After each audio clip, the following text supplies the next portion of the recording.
An unknown India पुस्तक किसके द्वारा लिखा गया था?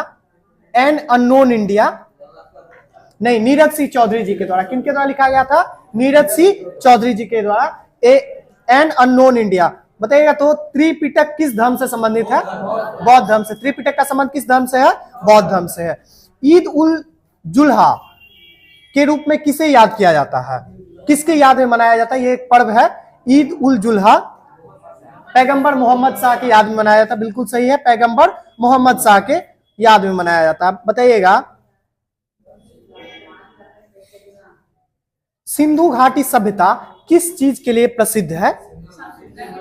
नगरीय सभ्यता के लिए, नगरीय और सुनियोजित शहर के लिए। नगरीय सभ्यता और सुनियोजित शहरों के लिए प्रसिद्ध है सिंधु घाटी सभ्यता, ठीक है ना। राइनोस्कोप से आप किस अंग का जांच करते हैं? राइनोस्कोप से नाक का जांच करते हैं, ठीक है ना, नोज का। यानी कि राइनोस्कोप जो है किसके पास रहेगा? तो नोज के जो डॉक्टर रहेंगे, नाक का जो ENT का जो डॉक्टर रहेगा उसके पास रहेगा राइनोस्कोप। बताइएगा तो देश में आपातकाल लागू करने का अधिकार किसे है? राष्ट्रपति को। देश में आपातकाल लागू करने का अधिकार राष्ट्रपति को है। किस आर्टिकल के तहत करता है? 280 352 देश में राष्ट्रपति जो राष्ट्रीय आपातकाल लगता है 352। राज्य में राष्ट्रपति शासन 356 और वित्तीय आपातकाल 360। चलिए आगे आपको बताना है विश्व में सर्वाधिक क्षेत्रफल में बड़ा देश कौन सा है? रूस। और भारत में सबसे ज्यादा क्षेत्रफल में बड़ा राज्य कौन सा है? राजस्थान, ठीक है ना। ये सब प्रश्न पूछने के बाद लोगों को लगता है कि मतलब क्या ही पूछा जा रहा है, लेकिन देखिए ना क्या हुआ। हाँ चलिए कोई बात नहीं है, आगे आपको बताइएगा नाथपा झाकड़ी जो है जल विद्युत परियोजना किस राज्य में है? हिमाचल प्रदेश में है, ठीक है ना, हिमाचल प्रदेश में है। आगे बताना है कौन सी पहली महिला फिल्म स्टार थी जो राज्यसभा के लिए चयनित हुई थी? नरगिस दत्त। कौन थी? नरगिस दत्त थी, ठीक है ना, नरगिस दत्त जी थी। आगे बताना है लुम्बिनी किसके लिए प्रसिद्ध है? बौद्ध धर्म के लिए, बौद्ध दार्शनिकों के लिए प्रसिद्ध है। लुम्बिनी जो है बौद्ध दार्शनिकों के लिए प्रसिद्ध है। और किस देश में पड़ता है लुम्बिनी? नेपाल में पड़ता है, ठीक है ना। बताइएगा जीन का पृथक्करण करने के लिए यानी कि जीन का संश्लेषण करने के लिए किस भारतीय वैज्ञानिक को नोबेल प्राइज मिला था? हरगोविंद खुराना जी को, ठीक है ना, हरगोविंद खुराना जी को। बताइएगा तो DNA का संश्लेषण सबसे पहले किसके द्वारा किया गया था? आर्थर कॉर्नवर्थ के द्वारा, ठीक है ना। किसके द्वारा? आर्थर कॉर्नवर्थ के द्वारा DNA का संश्लेषण। और वही DNA पे जब क्रोमोसोम का घेरा पड़ जाता है तो क्या बन जाता है? जीन। और उस जीन का संश्लेषण करने के लिए किसे मिला था? तो हरगोविंद खुराना जी को मिला था। प्रोटीन किसके बने होते हैं? प्रोटीन अमीनो अम्ल के बने होते हैं। प्रोटीन किसके बने होते हैं? अमीनो अम्ल के बने होते हैं। शरीर किसका बना हुआ होता है? शरीर किसका बना होता है? कोशिका का। शरीर किसका बना होता है? कोशिका का, सेल का। बताइएगा तो अशोक स्तंभ को दिल्ली किसके द्वारा लाया गया था? FST के द्वारा, फिरोज शाह तुगलक के द्वारा। अशोक स्तंभ को दिल्ली किसके द्वारा लाया गया? ठीक है, अशोक स्तंभ को दिल्ली जो लाया था ना, दोनों को। चलिए आगे आपको बताना है अम्ल वर्षा में कौन सी दो गैस महत्वपूर्ण भूमिका निभाता है? NO2 और SO2, ठीक है ना। आगे आपको बताना है इंसुलिन का उत्पादन किस ग्रंथि से होता है? अग्न्याशय से होता है। अग्न्याशय से इंसुलिन का उत्पादन कहां से होता है? अग्न्याशय से। और अग्न्याशय के कौन से सेल से होता है? बीटा कोशिका से होता है, ठीक है ना। गामा कोशिका से किसका उत्पादन होता है? सोमेस्टोस्टिलिन का, ठीक है ना, सोमेस्टोस्टिलिन का। अल्फा कोशिका से ग्लूकागॉन का, ठीक है ना। ग्लूकागॉन का प्रारंभिक कार्य क्या है? रक्त में ग्लूकोज की मात्रा का बढ़ाना। किसका कार्य है? ग्लूकागॉन का, ठीक है ना। और इंसुलिन का कार्य क्या है? रक्त में ग्लूकोज की मात्रा को घटाना, ठीक है ना। घटाना, नियंत्रित नहीं, घटाना, ठीक है ना, घटाना। और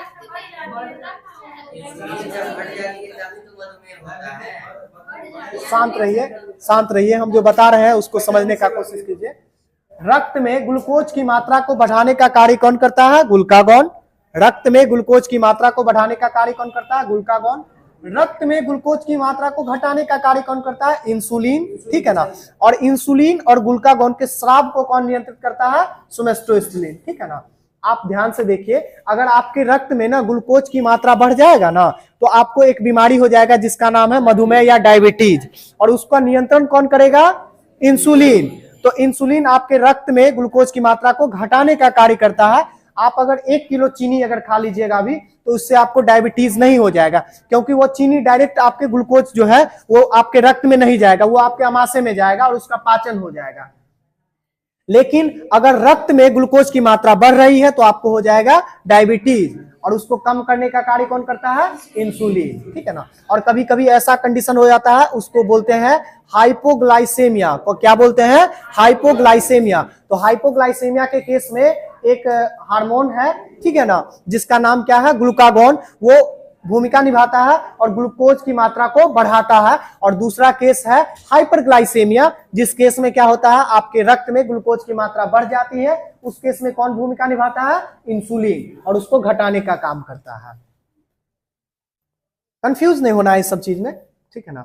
बताइएगा, सल्फ्यूरिक अम्ल का प्रयोग आप किस तरह की बैटरी में करते हैं? सीसा संचायक सेल में करते हैं। सीसा संचायक सेल में आप सल्फ्यूरिक एसिड का प्रयोग करते हैं। आगे बताना, हाइड्रोलिक ब्रेक जो है यह किस सिद्धांत पर कार्य करता है? पास्कल के सिद्धांत पे। हाइड्रोलिक ब्रेक किस सिद्धांत पे कार्य करता है? पास्कल के ब्रेक पे। फुहारा किस सिद्धांत पे कार्य करता है? बर्नौली के सिद्धांत पे। सही बोल रहे थे, बर्नौली के सिद्धांत पे। यानी जितना भी आप जो स्प्रे वगैरह, डिओड्रेंट वगैरह जो यूज करते हैं ना, समझे, वो सब किस सिद्धांत पे कार्य करता है?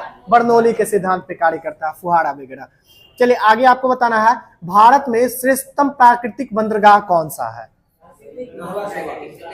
श्रेष्ठतम विशाखापट्टनम। विशाखापट्टनम, ठीक है ना, विशाखापट्टनम, आंध्र प्रदेश, विशाखापट्टनम। भारत का श्रेष्ठतम जो है ना वो प्राकृतिक बंदरगाह कौन सा है?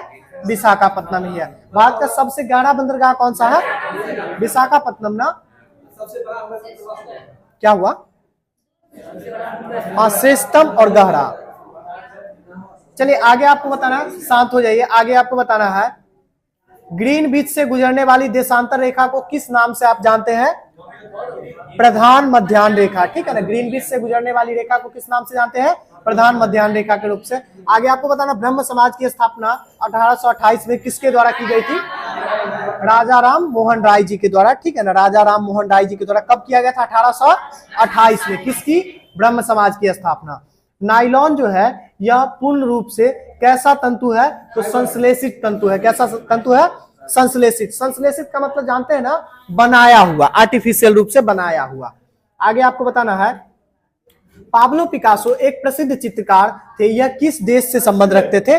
स्पेन के थे। पाब्लो पिकासो जो है क्या थे? चित्रकार थे, जो कहां से संबंध रखते थे? स्पेन से। आगे आपको बताना है, तारापुर परमाणु शक्ति संयंत्र में ईंधन के रूप में किसका प्रयोग किया जाता है? यूरेनियम का, ठीक है ना। तारापुर में किसका प्रयोग किया जाता है? यूरेनियम का। आगे आपको बताना है, अ सूटेबल बॉय के लेखक कौन है? विक्रम सेठ, ठीक है ना। अ सूटेबल बॉय के लेखक कौन है? विक्रम सेठ। हाफ गर्लफ्रेंड के लेखक कौन है? चेतन भगत, ठीक है ना। चेतन भगत जी लिखे हुए हैं। और हाफ मून के लेखक कौन है? हाफ मून नहीं, मेरी वेथ क्यून, ठीक है ना। किसके द्वारा लिखा गया? मेरी वेथ क्यून के द्वारा, हाफ मून। और हाफ गर्लफ्रेंड तो सबको याद रहता है, Chetan Bhagat. A suitable boy Vikram Seth, ठीक है ना। गोल्डन गेट किसके द्वारा लिखा गया है? विक्रम सेठ। गोल्डन गेट विक्रम सेठ के द्वारा ही, ठीक है ना। मलेरिया रोग का कारण क्या है? मलेरिया रोग का कारण क्या है? प्रोटोजोआ, ठीक है ना। मलेरिया रोग का कारण क्या है? प्रोटोजोआ। चलिए आगे आपको बताना है, बाजार नियंत्रण के प्रवर्तक कौन है? बाजार नियंत्रण के प्रवर्तक कौन? वो तो बाजार नियंत्रण प्रणाली को अपनाने वाला पहला मध्यकालीन शासक था, ठीक है ना। बिल्कुल सही है, जॉर्ज बर्नार्ड शॉ थे, ठीक है ना। जॉर्ज बर्नार्ड शॉ थे। बाजार नियंत्रण, बाजार के नियम का प्रतिपादक जो किए थे ना, वो कौन किए थे? नियम का प्रतिपादन कौन किए थे? जॉर्ज बर्नार्ड शॉ के द्वारा, अर्थशास्त्री थे, ठीक है ना, इन्हीं के द्वारा किया गया। जनसंख्या का दबाव से संबंधित सिद्धांत कौन दिए थे? मालथस के द्वारा, ठीक है ना, मालथस महोदय के द्वारा ही दिया गया था। जनसंख्या नियंत्रण, जनसंख्या दबाव से संबंधित नियम दिए थे ये, ठीक है ना, मालथस। आगे आपको बताना है business at the rate speed of thought, business at the rate the speed of thought पुस्तक के लेखक कौन है? और रोड अहेड पुस्तक के लेखक कौन है? इन्हीं के द्वारा लिखा गया है, बिल गेट्स, ठीक है ना। Business at the rate speed of thoughts के लेखक कौन है? बिल गेट्स, ठीक है ना। रोड अहेड के लेखक कौन है? बिल गेट्स, ठीक है ना। इनकी और भी बहुत सारी प्रचलित पुस्तकें हैं। आगे आप बताना है विद्युत स्पर्श प्रतिरोध जो है इसमें कौन सा धातु होता है? विद्युत स्पर्श प्रतिरोध में कौन सा धातु का प्रयोग किया जाता है? यानी कि आपका बात कर रहे हैं अर्थिंग जो बनाते हैं ना, वो किस धातु का बनाते हैं? तांबा का बनाते हैं, ठीक है ना, तांबा का बनाते हैं। आगे आपको बताना है फ्यूज तार जो है, एक सुरक्षा युक्ति जो फ्यूज है वो किस धातु का बना होता है? शीशा और टीन, शीशा और टीन। शीशा मतलब ग्लास वाला शीशा नहीं, पीबी, ठीक है ना, पीबी और एसएन का। मलेरिया जो है यह किस अंग को प्रभावित करता है?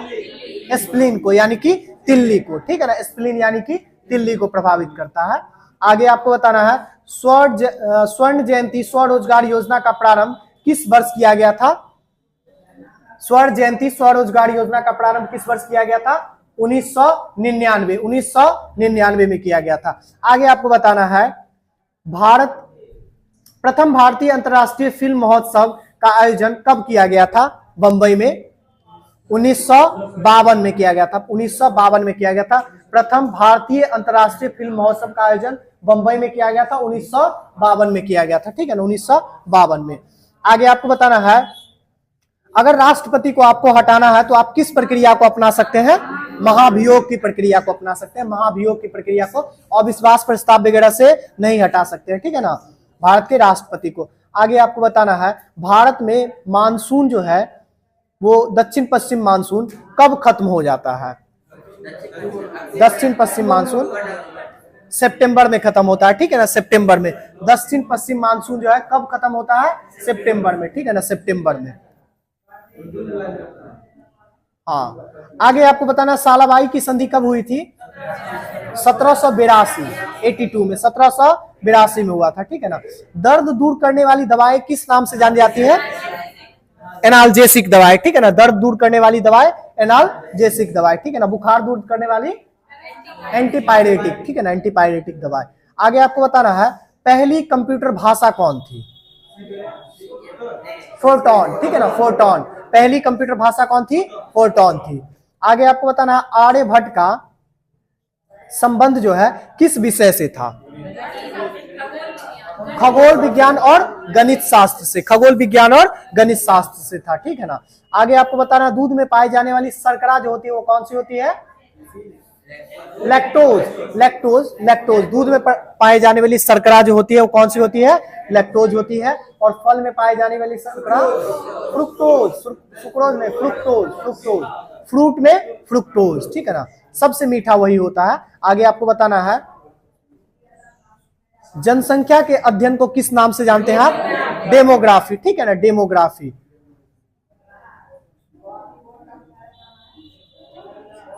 सात पैगोडा का मंदिर कहां अवस्थित है? सात पैगोडा महाबलीपुरम, ठीक है ना, महाबलीपुरम। सात पैगोडा वही तमिलनाडु, ठीक है ना, तमिलनाडु में सात पैगोडा का मंदिर जो याद किया जाता है वो किस नाम से? तो महाबलीपुरम तमिलनाडु को, ठीक है ना। और ब्लैक पैगोडा ओडिशा वाला कौन सा? कोणार्क का सूर्य मंदिर, ठीक है ना, उसको ब्लैक पैगोडा के नाम से जानते हैं। और आपको स्वर्ण पैगोडा का यानी कि गोल्डन पैगोडा का देश किसको जानते हैं? म्यांमार को, ठीक है ना, गोल्डन पैगोडा म्यांमार। चलिए आगे आपको बताना है शाहजहां का सबसे बड़ा पुत्र का नाम क्या था? दारा शिकोह। शाहजहां का सबसे बड़ा पुत्र कौन था? दारा शिकोह, ठीक है ना। और शाहजहां को लघु अकबर का, सॉरी, दारा शिकोह को लघु अकबर का संज्ञा किसके द्वारा दिया गया था? नहीं, इतिहासकार लेनपुल के द्वारा। किसके द्वारा? लेनपुल के द्वारा, ठीक है ना।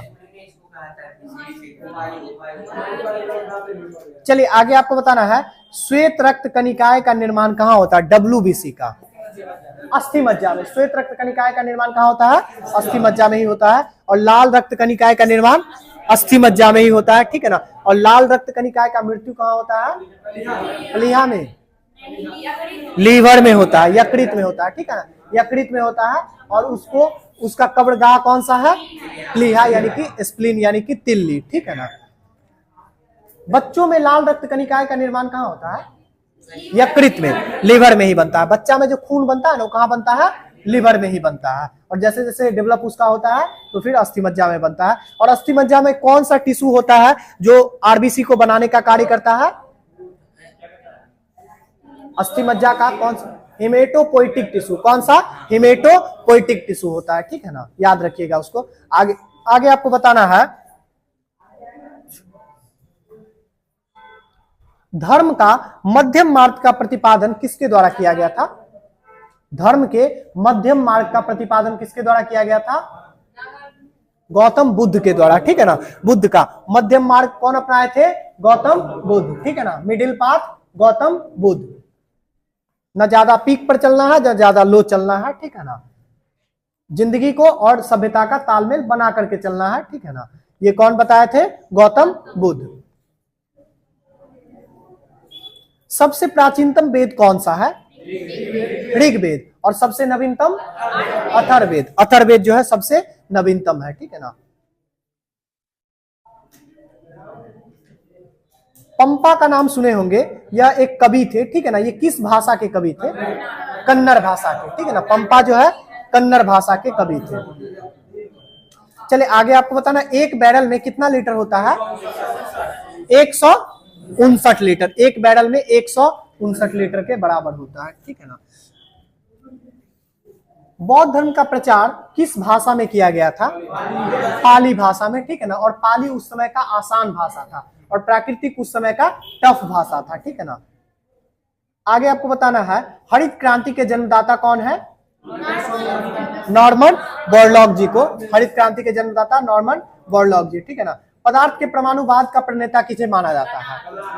डाल्टन को। पदार्थ के परमाणुवाद के प्रणेता कौन माने जाते हैं? जॉन डाल्टन, ठीक है ना। परमाणुवाद का सिद्धांत कौन दिए थे? John Dalton. कनाद जो है ना, हाँ वो भारत में जो है ना, भारत में परमाणु बम का भी अगर बात करें, अणु बम का बात करें, ठीक है ना, तो वो कौन दिए थे? कनाद के द्वारा। अणु के बारे में जो विस्तृत से बताए थे वो कौन बताए थे? कनाद बताए थे, भारतीय। आगे आपको बताना है, भारत का राष्ट्रीय खेल क्या है? हॉकी या क्रिकेट? क्रिकेट, हॉकी ही ना। भारत का राष्ट्रीय क्या हुआ? भारत का राष्ट्रीय खेल कोई नहीं है। भारत का राष्ट्रीय खेल हॉकी है, ठीक है ना, हॉकी ही है। भारत का राष्ट्रीय खेल हॉकी है। ऐसे में तो आप लोग को कंफ्यूज कर देगा। चलिए आगे आपको बताना है, विश्व का सबसे बड़ा महाद्वीप कौन सा है? एशिया। विश्व का सबसे बड़ा महाद्वीप एशिया, ठीक है ना। आगे आपको बताना, विश्व का सबसे छोटा महाद्वीप कौन सा है? ऑस्ट्रेलिया। स्टील या आयरन में वस्तुओं के ऊपर किसकी परत चढ़ाने को ग्लोबलाइजेशन कहते हैं? जस्ता यानी कि जिंक की परत चढ़ाने को ग्लोबलाइजेशन के नाम से जानते हैं। आगे आपको बताना, भारतीय संविधान सभा के प्रथम सभापति कौन थे? प्रथम सभापति डॉक्टर राजेंद्र प्रसाद, ठीक है ना। भारतीय संविधान सभा के प्रथम सभापति कौन थे? डॉक्टर राजेंद्र प्रसाद। ये बता देते हैं, जब भी आपसे सच्चिदानंद सिन्हा के बारे में एग्जामिनर पूछना चाहेगा तो एक शब्द जरूर इस्तेमाल करेगा, अस्थायी, ठीक है ना, निश्चित रूप से इस्तेमाल करेगा, तब दीजिएगा। भारतीय संविधान सभा के सभापति कौन थे? डॉक्टर राजेंद्र प्रसाद, ठीक है ना। जैसे ही संविधान सभा के बारे में जैसे अगर एग्जाम, प्रथम 9 दिसंबर को सच्चिदानंद सिन्हा, क्या वो अस्थायी तौर पे थे, ठीक है ना, अस्थायी तौर पे थे। बता क्या? शांत रहिए, शांत रहिए, हम बताते हैं। यहाँ क्वेश्चन सेट करने के लिए हम आप कुछ भी क्वेश्चन सेट कर दे अलग बात है, लेकिन आयोग जब क्वेश्चन सेट करता है ना तो बहुत गहराई के साथ सेट करता है। तो अगर आयोग को अगर मन होगा कि आपसे ये टेस्ट करे कि आपको सच्चिदानंद सिन्हा और डॉक्टर राजेंद्र प्रसाद दोनों के बारे में जानकारी है कि नहीं, तो आपसे अस्थायी लगा देगा। अन्यथा संविधान सभा के जो अध्यक्ष थे वो कौन थे? डॉक्टर राजेंद्र प्रसाद, ठीक है ना। और ये कौन नहीं जानता है कि 9 दिसंबर 1946 को जो है ना संविधान सभा के अस्थायी तौर पर चुने गए थे सच्चिदानंद सिन्हा, और इसके साथ साथ मनोनीत किए गए थे एक उपाध्यक्ष जिनका नाम क्या था, फ्रैंको एंथोनी। और बाद में चल करके 11 दिसंबर 1946 को 2 लोगों का चुनाव होता है, जो किसके द्वारा, तो संविधान सभा के द्वारा ही चुना जाता है सर्वसम्मति से, डॉक्टर राजेंद्र प्रसाद को अस्थाई अध्यक्ष और उसके बाद एच.सी. मुखर्जी को उपाध्यक्ष चुना जाता है, ठीक है ना। और उपाध्यक्ष एक और थे, 2 व्यक्ति को उपाध्यक्ष चुना जाता है, अभी नाम नहीं याद आ रहा, हम अभी बताएंगे कुछ देर में, ठीक है ना। 2 लोग उपाध्यक्ष थे, संविधान सभा के 2 उपाध्यक्ष थे, एच.सी. मुखर्जी के, हरेश चंद्र मुखर्जी के साथ एक और व्यक्ति थे, ठीक है ना। बहुत फेमस व्यक्ति हैं, संविधान सभा में उनका बहुत योगदान है, अभी बताएंगे, नाम नहीं याद आ रहा है। बताइएगा तो 1 जूल में कितना अर्घ होता है, 7, 10 का पावर 7 अर्घ होता है, 1 जूल में 10 का पावर 7 अर्घ होता है। आगे आपको बताना है,